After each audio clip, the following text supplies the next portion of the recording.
नमस्कार, मी रुशाली यादव सारंग। या बुलेटिनमध्ये आपण बातम्या विस्ताराने पाहणार आहोत।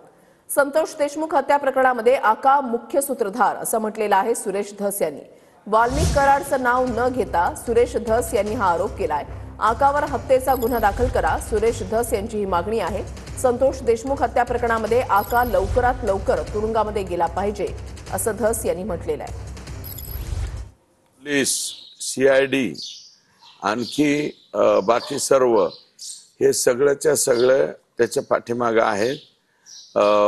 पोलीस लवकरात लवकर मला वाटतं त्यांना अटक करते। त्यातले जे विष्णू चाटे म्हणजे आकाच्या खालच्या छोटे आका हे मला वाटतं आत गेलेत। मला बाकीचे छोटफोट याच्यापेक्षा याच्यातला जो आका आहे तो आका आता लवकरात लवकर आत गेला पाहिजे आणि तो 100% फक्त खंडणीच्या गुन्ह्यात आहेत असं माझं आता मत राहिलेलं नाही।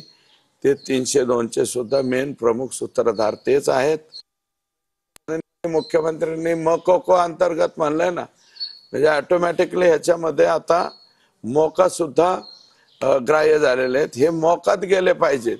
अराजकता काय आहे ते जरा तिथं परळीत मला असं मीडियाला माझी विनंती आहे की परळीला जाऊन बघा ना, थोडस मुलाखती वगैरे घ्या लोकांच्या, काय अवस्था आहे काय नाही। त्याच्यामुळं माझं मत असं आहे की लवकरात लवकर यांना अटक करावी आणि पोलीस 100% अटक करतील। यासाठी आज गठीत होईल। त्याच्यामुळे हे लवकरात लवकर आत गेले पाहिजेत बिनभाड्याच्या खोलीमध्ये।